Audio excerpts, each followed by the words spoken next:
What's shaking? Hey, I'm Rick Jordan, and today we're going all in. I have a real special guest for you today. A dude who has 30 years of a career on Wall Street, but I'm really pumped because we're going to talk about how he got started today. You know, literally from going from like nothing to where he's at, and all the way to NYSE. Just had another IPO hit just a couple of weeks ago. It's super exciting. Todd Ault, welcome, my man. Dude, you make me sound bigger than I am. Yeah. What's going on, man? How you doing? I'm always really high energy. Well, you know that. I'm good. Yeah. I just had the pleasure of being on your show. What'd you do for New Year's? Oh, I did it. What did I do for New Year's? It wasn't much. It was just hanging out with family. There was a couple of kids of mine that were feeling under the weather. So it was a really low key New Year's this year, which was sort of welcome. And I know that with you understand this, right? Because we're always go all the time. It's kind of refreshing when you get something that's just a chill day. That's a day that everybody expects you to be out and partying. I enjoyed that. I need a chill day. It hasn't been chill, and it's not going to be chill in 2023. I think this weekend we have the 2-seater Indy cars at the Las Vegas Motor Speedway as we're preparing to launch BitNile.com, which is a lifestyle brand site. And then I think it's nonstop into Indy season, the launch of BitNile. I did complete my last acquisition I'm going to do for at least 12 months. In December, I bought a crane company in Texas, about 53 Grove cranes, 250,000-ton cranes. It services the oil industry. So I wish I could take a day off. I'm gonna try to squeeze like one day this weekend where I can sleep for 8 hours. But it's nonstop, and I thought New Year's would slow things down, but it has not really slowed anything down. I'm with you. It tends to speed up around this time of year, from what I see too. And you mentioned something about the crane company, and this is intriguing because I'd love to talk about what your very first acquisition was, right? Because your specialty is acquiring undervalued assets and disrupted technologies that can have a big impact on the global market. And it's interesting to me because you're involved in so many different areas and industries. It's so diverse. I mean, you go from pharmaceuticals, which I think was one of your IPO just a couple of weeks ago, right? But now you're talking about a crane company. How do you decide what you're going after? Well, the funny part about the market is, I thought a lot about this evolution of the market, how long it's actually been around. If you think about how long humans have been on Earth, and let's say it's debatable. Let's just say we agree with that it's 5,000 years. I am not making a political comment on whether it's 300,000 or 5,000 or 2,000 or anything like that. But in the big scheme of things, money has been around for a long time, but actual government issued currency in the manner that it's controlled now has only been around for like less than 100 years. And even less than 100 years ago, the Bank of Illinois used to issue currency, U.S. currency. It was printed by different banks. And so we're not as mature as we are, right? We think we are. And I always think that, wow, this could never happen. And then it happens, right? Like the pandemic in 1918 happened, but you and I weren't around for that. We only hear stories of it. Yeah. But the recent pandemic has just made everything upside down. Like what's right is left, left is right. Sort of black swan moments, as they say them, right? And so I try to buy when something is so hated that no one wants it. And if I just listen to myself on that, I've made a fortune. I've made a fortune buying real estate when no one's ever going to rent an apartment again. And then now everyone has to have an apartment. I made money when I bought Jack in the Box when they had actually served hamburgers that had E. coli in them. And the stock went from 18 to 270, 275. I think 7 people died. Maybe it was 4 people, 700 people sick. And so right now I'm really big on Bitcoin. There was a line out the door a year ago, November, when Bitcoin was 69,000. You couldn't give it away. I mean, you couldn't keep it. It was like impossible. People were buying it like crazy. And now the line out the door to buy Bitcoin is like, there's no one out there. It's the reverse now. Yeah. Right. Everybody's selling still. Yep. Yeah. Well, Bitcoin stabilized, but a lot of the other cryptos have gotten smushed. Right. Yeah. And so you asked how I do it. What was my first acquisition? I'm always the guy like trolling in the trash bin for your discard pile. You like think about Warren Buffett talking about how he used to buy, pick up cigar buds with 1 or 2 puffs left on a cigar. It's kind of I used to hear it as a kid. Now it's really kind of a creepy, gross analogy because you wouldn't smoke a wet cigar bud, but they do have maybe a couple puffs left in them. But when I bought the Crane Company, it was an upgrade because the Crane Company has EBITDA, been around a long time, but they had some financial issues they got themselves into during the oil crisis when oil, believe it or not, went to negative $32 a barrel, meaning you had to pay someone to take your oil. Yeah. You had to pay them. Now oil is back to $80 a barrel, and the world has righted itself correctly. But I always buy when people. There's an analogy I use all the time. I don't know who I should give credit for because probably something I didn't make up. But stocks will trade higher than you ever thought possible and lower than you ever thought imaginable. And so I'm a guy who likes to buy stuff when it doesn't feel good that you're buying it. Now, I'll do some momentum trading. I'll buy stuff on the way up when I think that it's transformative. If you bought only the way I bought, you wouldn't have bought Microsoft, you wouldn't have bought Google, you wouldn't have bought a lot of stocks, you wouldn't have bought Apple. But even Warren Buffett will say to you, if there's something unique about the property where they're changing the narrative. And Warren Buffett's analogy is this little phone here for $1,000 does the craziest stuff in terms of value versus what it would cost to make it if you were making a singular one. And this machine is more powerful than anything that sent something to the moon. It's like the value add that it creates to society is so amazing that there's only one person making Apple phones. There's only one person, right? Bingo. One company. And so it's just I try to buy stuff that's on sale. But it's there are periods of time where people are willing to pay $140 a share for Peloton, and then now they're willing to pay $9. And I keep having to remind myself of it's never different this time because it's never different. But during the pandemic, it became different. I'm going to be a diamond hand. I'm an ape. I'm going to own AMC, even though they own billions of dollars of lease payments. And in fact, I was attacked viciously for being short AMC at $30. Aggressively attacked. And I read a report where they said it was going to go to $1. And of course, it's on its way to $1 right now, right? Yep. Because at the end of the day, you still held the short position.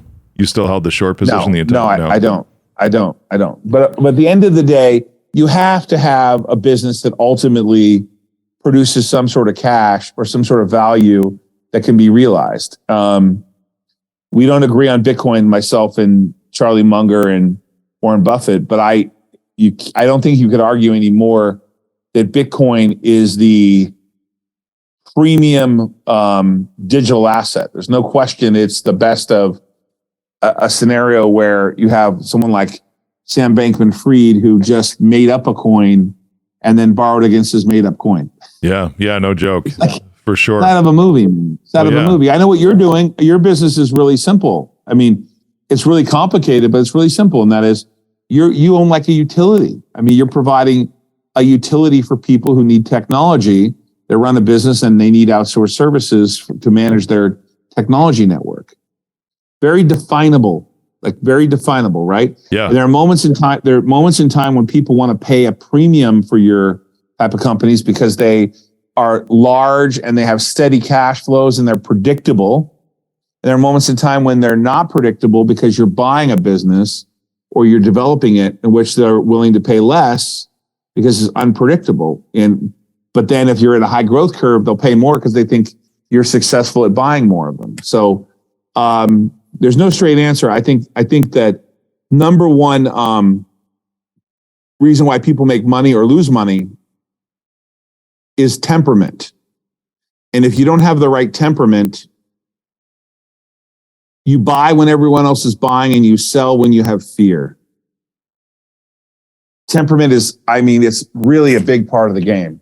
Listen to that, everyone. You buy when everybody else is buying. That's gold right there. And you sell when you have fear. Yeah. That's the wrong way. Well, yeah, it's the wrong way because your crowd mentality isn't leading you something to see. In my world right now, though, it's the worst ever because I think if you go on to StockTwits or Twitter, and the vast majority of the people that are bashing me, I have people that bash me right now. That's fine. Market's down, stock's down. And they say, you're raising money on an ATM. Yeah, I've been doing that for years. I said I was. Did you read any of the filings? You know what you owned before you invested? And then they say, you're a liar. But no, I put it in the filings. Did you read the filings? But most importantly, I read the people say, I put my life savings in your stock. Why? Yeah. Why would you do that? That you're just a gambler now. Yeah. You're not really an investor. That's the key differentiator, isn't it? Even with crypto, that was the case. There were so many that were gambling rather than investing. Right. So I ask people all the time, like, why are you doing something? And if you know why you're doing it, then you have to understand the consequences of, I don't usually write them back, but when I hear someone say, I put all my life savings in your stock, well, if your life savings is $500, I get the point. Yeah. Yeah. I hope if you put your $500 in there, you don't have any credit card debt, because if you have credit card debt, get rid of that stuff first before you put any money, your life savings into a stock, which I would never do. Now, I happen to have most of my life savings in 2 stocks, but that's because I own and control most of the companies. Yeah. I apologize. 1 second. Skylar, what's up?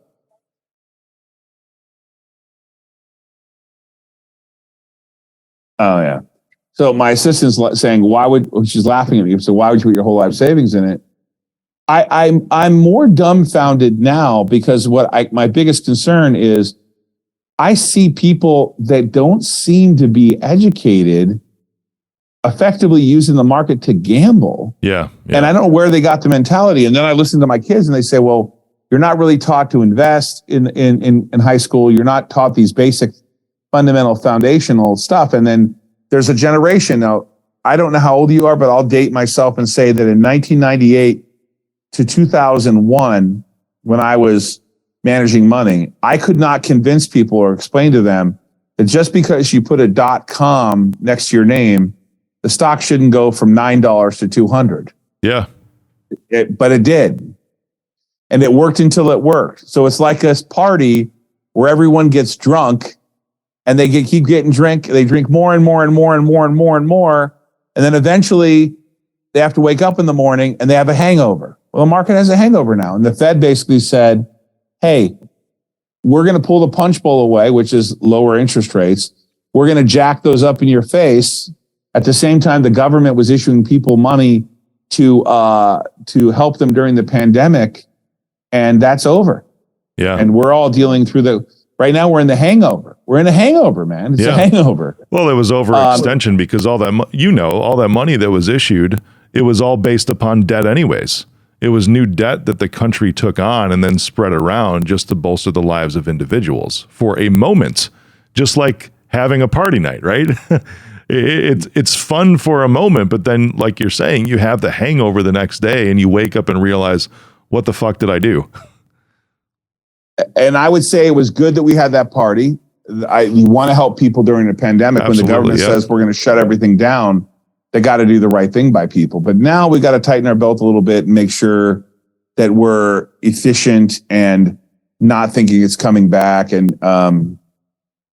you caught me on a day where I'm in a weird retrospective mood because I see people spending money on like tennis shoes. I must be that I'm not a boomer. So all those guys out there want to write boomer below my name. I'm not a boomer. But I can't believe that you can go to a shop in Vegas and buy tennis shoes for $500 a pair that sold on Nike for $100. Yeah, no kidding. But that's the world we live in, man. Yeah. My son wanted an off-white belt. That's great. Or the Yeezys that were just around for a bit. But look that's a good example, right? The Yeezys are a really good example of how the market can shift so quickly. All because of something that's really, really fickle. And then you go from a $2,000 pair of sneakers down to, what is it, 500,000 pairs that Adidas still has in inventory that they can't sell now? Is that true? There's 500,000 Yeezys in inventory they can't That's sell? what I read. Yeah, it was in the journal a couple weeks ago. Yep. They have around 500,000 Yeezys that are just sitting there. But is that because they won't sell them or because no one wants to buy them? That I don't know. I didn't get too far into the article. It was just that it was phrased at the beginning that they were quote unquote stuck with them. So it would be something, but right now that might be good for you because it's something everybody hates, right? Yeah, that's interesting. Could I buy those Yeezy shoes and put them on bitnow.com? Yeah. Maybe I should get a hold of Adidas and see whether they'll sell them to me. I'll give them $1 a pair, $500,000. Right on. I'm kind of serious, right? I know you are. Yeah. That's what I would be doing. That's exactly what I would do. That's exactly what. But I think your question was, how did I get started doing this? I wanted to work on Wall Street since I was 11 years old. I saw Warren Buffett on TV when I was a kid. I got a hold of his office. His assistant, I think her name was Gladys, sent me every annual report up until then, I think was 1981. Wow. And when I was 18 years old, I tried to go work on Wall Street. And I've been working on it ever since and want to run a holding company. I finally run one called Ault Alliance, which is public in the back there.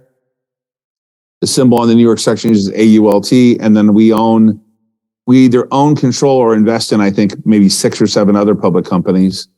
And when I took the company over, it had about $3.5 million in assets. I think it has close to $650 million now with the purchase of the Crane company. And public and privates closer to $700 million. And then we have sales that with the combined companies, I think will be approaching 200 plus 230, 40 million, including the 2 companies we're going to spin off. So I think we had sales of 6 million when we started in 2017, give or take 16. And now we're going to be at closing in on $250 million, hopefully by 2025. For the first 9 months of this year, we did about 100 million. So we're in everything. We're in lending. We're in biotechnology. We're the largest. We own control of the largest karaoke company in the world, called the Singing Machine, which is on the NASDAQ. The symbol's MICS. I remember those from when I was really, really young. We have the Crane company. We have 5 hotels, with 4 of which we own outright. We're all over the map. 2 Marriotts, 2 Hiltons. That's incredible. Part of a diamond business. Yeah. So you were 18 when you started on Wall Street. And I kind of was. I mean, no one really wants to hire you at 18, but I kind of started at around that age. That's young for that to be on the street. Yeah. So did I hear you right that you just cold called Warren Buffett's assistant? I saw him on Lou Dobbs's Money Line, okay. And I called his office. She answered the phone. I told her who I was, and she sent me the annual reports. Back then, there was no email. Yeah. In fact, I don't even think there was call waiting. When you call the phone number, there would be a busy signal. No one even knows what a busy signal is. And I called her. She said she sent them to me. They arrived a couple weeks later. And the rest is history. And if I would have just listened to the guy a lot more than I should, I mean, if I would have listened better, I'd probably be a richer guy. I didn't listen that well, but I pay a lot more attention than I used to. Well, yeah. Who does when you're 18? I mean, when you're 18, yeah, there's a lot of grandiose ideas that one can have, and there's a lot to be said about experience brings temperament. Well, that's definitely happened for me. My temperament has changed dramatically. Yeah. I think, Scott, what do you think? My temperament's changed even since you've known me, hasn't it? Night and day. I don't tend to get as excited as I used to, or mad as I used to. Still get mad occasionally, you still get excited, but the extremes are more mellow. And as you get to be a bigger company, I give this analogy, when you're a small company, you're driving a speedboat, everyone's holding on board and they're all turning with you left and right. Hanging on for their dear life is what I've noticed. Yeah. And when you get to be a little bigger, if you still drive it like a speedboat, some people fly off the edges, and when you turn, or they hit against the wall. And then when you get a little bigger like we are now, you got to drive it like a little bit like not an ocean liner, but like a small yacht where you're turning a little slower. But eventually, as we get towards $1 billion, I'm sure we'll be turning like a ocean liner where it's an 8-mile turn, and you don't want the deck chairs to fly off to one side. You want everyone to be calm. Yeah, that says something too about risk management, because as I'm looking at scaling too, it's something that I've got some big hitters that are on my board, but there's one individual in particular who always wants to talk about risk management, and that's where I'm seeing is he's looking down the road when there's $1 billion in revenue. And he's saying, okay, what can we do? Because right now we can dodge, we can pivot, we can maneuver pretty quickly. But when it comes to that point, the analogy he gave was almost like the Titanic avoiding the iceberg. You have to see the risk even further out to be able to make those shifts. Let me ask you a question. Yeah. How many payrolls have you had to make in your lifetime? Oh my God. If you take we'll say 25 times, just as an average, 25 times 14 years. So you're talking, 400-ish? Do you think that you know what I'm about to say to you next about making a payroll? Oh, yeah. Yeah. There's nobody that can understand the emotional load until you have to do that. I can't, and I've taken me a long time to figure this out. But I used to hire people. I had people that came over from Harvard, had their business degrees. And they were like, oh, I work for GE. I managed this division. I had 3,500 employees.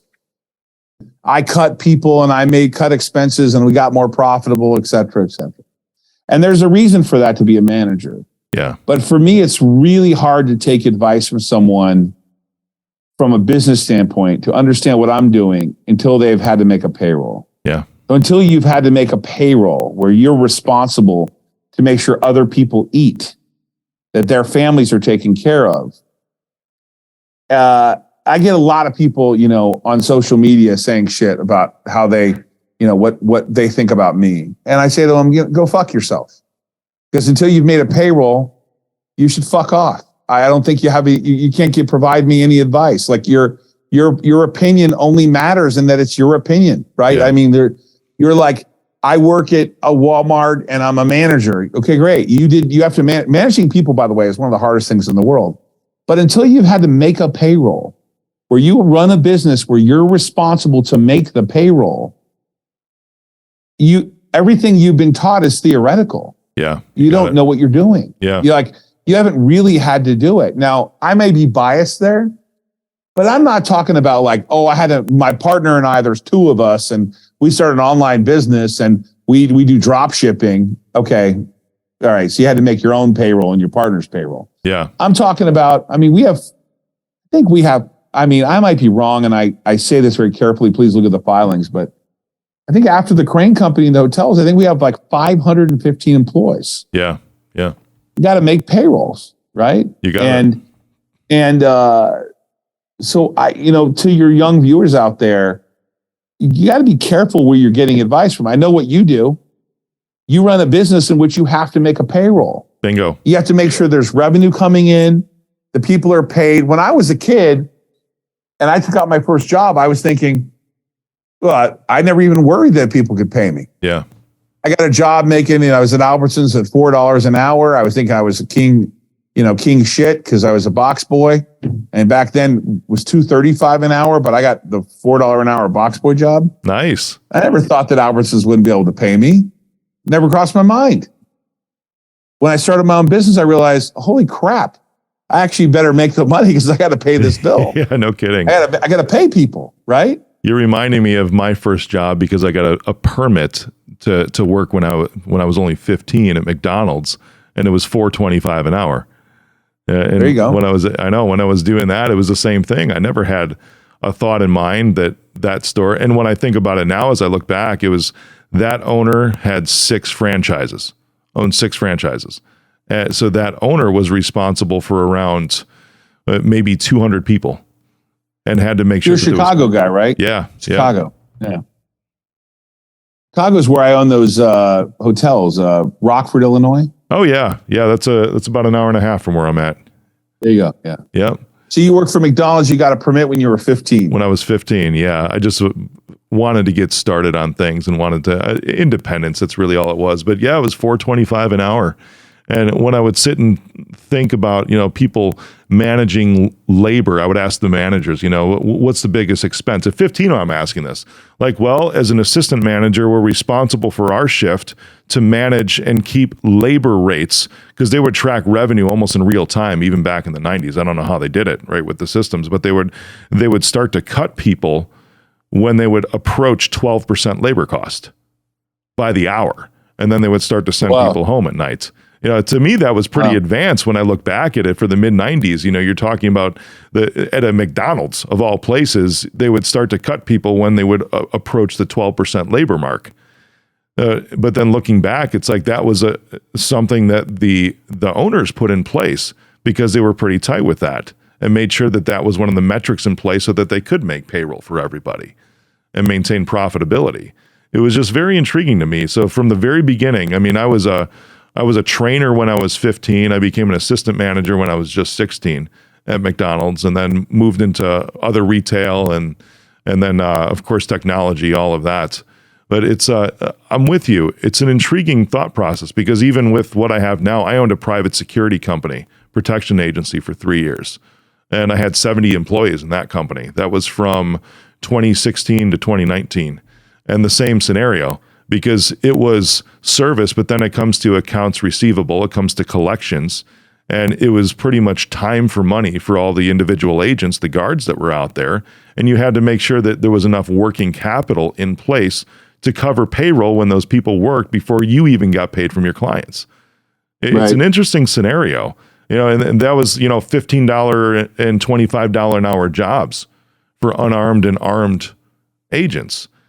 Right. And that's what they depended on to make money. Half of that roster, because it's just like kitchen help. I say that affectionately, but in a restaurant, but security guards, whether it's armed or unarmed, it's the same scenario. Half of them did not even have bank accounts. They would still get a paper check. And I'm only talking a few years ago. They would take their paper checks to the currency exchange and cash it because they needed to go pay the rent with it. And that's a big load that a lot don't understand, or self-righteous operations managers will be like, well, I have to go cut payroll. I have to go make a payroll. And it's like, no, you don't. You have to go through and make sure that people are not over-reporting, under-reporting their hours, making sure the numbers are correct. And then you're hitting a button to submit. That's it. You're not making sure that that the money is actually there to write the checks. Right. I'm actually, dealing with a different argument right now, which is that I heard someone say to me the other day, well, we're approaching almost 8 billion people. You know how hard it is to find people to work? Yeah. We have a work crisis problem. And more importantly, in a few years, I was watching this, they raised rates, minimum wage in California to $22 an hour for people at McDonald's, 22 an hour, right? Oh, wow. Yeah. And so McDonald's is introducing fully automated McDonald's that are all robots. Yep. Like the whole thing, the food's made by a robot. Yeah, I was looking at that. Yep. It's packaged by a robot. There's like a couple employees that are human. Now I know, but this is a real problem, right? Is that you have a world that's going to become very automated. For sure. It's Amazon warehouses now too. The picking, the packing, the shipping. They're not picking parts here. You got it. So we're in this really interesting time, like a really vertical delta in terms of if you really, I get the person who really has the most advanced thoughts in my mind on this, ironically, is Elon Musk. You talk about think about where we were 100 years ago, right? Yeah. So 100 years ago, 1923, there were still cowboys, walking around and putting their horse on the, it's not that we haven't been around that long. Yeah. But the learning curve is exponential, right? The technology curve is exponential. And I'm just excited to be here for the ride, dude. So if I went back to your original question about how did I do it? I did it because I wanted to. One of the bullshit things that people teach you, these coaches, is about manifestation. I'm with you. My wife would say that I'm the king of manifestation. And my therapist would say, with action. Yeah. I just don't say I want to do it. I do something about it. So if you're one of those people who want to do something, ask yourself what you're doing about it. Because no one would hire me. I was I lived in HUD housing in Fullerton, and I played football, but I didn't have a great education. The reason I'm self-employed is because no one wants to fucking hire me. Yeah. I mean, I had to go get my own job. When I worked at Dean Witter, I remember a broker named Bob Abraham who said to me, I said, Bob, I'm going to make $187,000 this year. This is 30 years ago, 25 years ago, whatever it was. I think it was 1995 or something. And I'm like, where would I go get this kind of money? And he said, okay, but Dean Witter, if I wasn't here as a broker, where would I go? He said, you're unhireable. That's what he told me. It's the first time I ever heard the term. You're unhireable. I said, what the fuck? I'm a good guy. What do you mean? Why wouldn't people want to hire me? He goes, you work on your own schedule. You come and go as you please. You effectively work under Dean Witter, but they're your clients. And you're not hireable. You can't, who's going to pay you starting salary, 187 grand? I think I was 25 or something. Yeah. No one's going to hire you. I was 23 maybe or something, whatever I was, 24. No one's going to hire you. They're not going to hire you, dude. And I thought he was crazy. And then I realized no one would hire me. And eventually I figured out that I could never be hired. And now I'm unemployable. I have to be in charge. And you have the person who wants to do what they want to do has to know, do they really want to do it or not? Yeah. Are they willing to? I was willing to not have any money, only do what I did for a living, start my own business, go broke, borrow from my mom and dad, have no money, marry the right person who stuck with me when I had nothing, with a blind faith that I was going to keep going forward. So it's not the problem is you watch too much TV. You're right. You go, wait, Mark Zuckerberg was in his room and he came with an idea. Isn't this cool? The Social Network. And he ran around with Edgar, what's his name? And then all of a sudden Justin Timberlake showed up and now I have a social network and I'm a billionaire. Bullshit. Exactly. Doesn't happen that way. It's too a romance novel. I have this one friend, a female friend, very pretty girl. And she's like a Kim Kardashian type. And Kim Kardashian has been divorced Elizabeth Taylor 19 times or something. Yep. Whatever the number is now, she's on dude number 65 or 70. It's her bag. It's not my, listen, she's a billionaire. She's smarter than me in marketing. She can do what she wants. Well, that's because she has a .com to the end of that, right? Dude65.com. Right. Yeah. No, I'm teasing. I have no issue with Kardashian. I'm using her as an example. She's a nice person. I have no issue with her. Yeah. I'm trying to prove a point, which is that there are people that think they're Kim Kardashian. You're not. There isn't another Kim Kardashian. There's only one Kim Kardashian. You have to be what you want to be, right? But if you're in a scenario where I'm married, but now it's just not fun for me because times are tough and my husband lost his job. What a coincidence that my husband lost his job and now he's going to get a divorce because it's not working out. She can't have the lifestyle she wants, right? Yeah. That's not a commitment to what you want. That's like, well, times got tough, so I bailed out. And I use that analogy all the time, and that is, you got to be who you want to be yourself. Like, you got to figure it out yourself and know that it's not going to be easy, and it's unlikely that you're going to be Kim Kardashian. You're just not going to be Kim Kardashian. You're going to be you. You're not going to be. You're not going to be this influencer that just does a couple posts, and because by the time you figure out that you can be an influencer, that ship has sailed. Yep. Everyone wants to be an influencer. So I'm being like a little bit of an ass today to prove a point, which is that, like, you have to know what you want to do. And if you know what you want to do, you're going to figure it out. You're going to do it. But you're not going to say to someone, I'm looking for the opportunity. I'm hoping it's going to work out. I need a break. You have to make your own breaks. Yeah, bingo. I mean, you really do. It's really not as hard as you think. It's harder. Great insight, my man. You think so?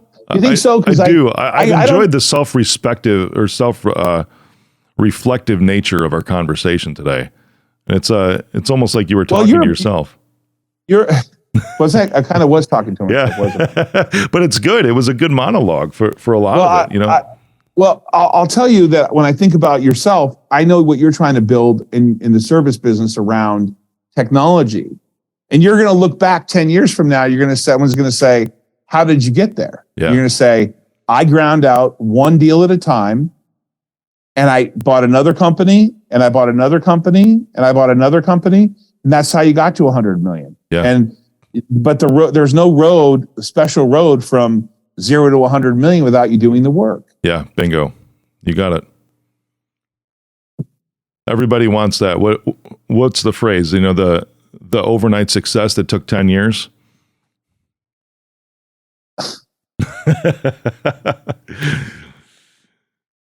There's no greater definition for me than someone saying, well, it happened like almost overnight. I'm like, yeah, like 20 years.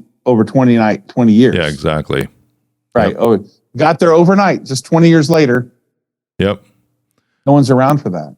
For sure. Todd, I appreciate you, my man. I didn't mean to give that monologue like that. No, it's good. Don't apologize. Are you kidding me? Such great insight. There was just a couple of things around. I'm glad Skyla jumped in too. Just to ask the question halfway through. But it's your bio is a born entrepreneur and self-made man, and I love that because there's nothing else in going all in than just being real, and that's what this was today. It was a good ode that we both gave to some NPR. I kind of like the feel. I don't have this feel too often. It's there's a lot of influencers that like to come on the show, quote unquote influencers, right? They like to come on the show, and then you find out real quick that they've been an influencer for 2 days, something like that, and they're just calling themselves that because it becomes putting in the work. There's some really cool people, and then some other interesting folks that I meet that I go on the show. But Todd, you're the cream of the crop, man. I appreciate you. Oh, that's appreciate you too, man. That's nice of you to say. Thanks for coming on. I'm happy to be here. All right. It's been I apologize for being a little reflective here at the beginning of the year, but the reason I'm reflecting is because I've seen the last 2 years in this pandemic, people thinking it's different this time, buying stocks that are going to the moon, that are these new age Robin Hood who's going to give you commission-free trading. Yeah. It's never different. At the end of the day, you got to do the work. And if you're making money trading crypto, and I'm really disappointed with what SBF did with or allegedly did with FTX. Sam Bankman-Fried. He's hurt an industry that's a great industry. Yeah. What I would encourage people to think about, right, is that in any time there's been boom bust scenarios, they have them in real estate, no money down real estate. It's the 2008 debacle. They had it in 2001 when the internet.coms busted. Any great technology or new opportunity is going to be taken advantage of by people that will do things that they shouldn't be doing. But it doesn't mean that the industry isn't revolutionary. And blockchain is revolutionary. It's a revolutionary idea. Absolutely. And the technology itself is revolutionary. Right. One of the reasons I have such an interest in your business, what you're doing, and I know you're raising capital around your business, you're planning to go public, is because your business is so definable and people need it. And so what I would tell people to understand if they want to start something is, what problem are you solving? Yeah. Why do you have passion about doing it? And your problem for you, my friend, is you're solving a problem where, as I grow my business, I need technology to help me support my business. I help people to support the technology around my business. But I'm not a technology expert, so I got to go to a place like a utility, right? Yeah. And I'll give people this analogy. When you go to turn on the power, do you think about that you have to press the power button for the power to come on? Because 100 years ago, you didn't have that option. 100 years ago, when you pressed the power button, you wondered if the power would come on because there wasn't a power button. For sure. My point is that what you're doing now is you're taking what is a utility now, which is software as a service, managed technology around what companies needs in desktop and customer service and what they need in terms of software to manage their business. And you're saying, we're going to give you managed services around your technology where you don't have to think about the power button. That power button's right there. And you can call us anytime. We're going to help manage your desktop remotely. We're going to make sure your technology and your tech stack works for you so you can go build your business. There's never been a better time ever in the history of mankind to start a business today. Yeah, right now. I'm with you. If you want to sell something, you can go to Shopify, and something that cost billions of dollars to build when Amazon built it over 10, 15 years. Shopify is available now, and you can set it up in a day. Yep. And you can get a company like yours right now and open up a call center and have the technology within a few weeks to have it all done and ready. Bingo. Never a better time to do it once you know what you want to do.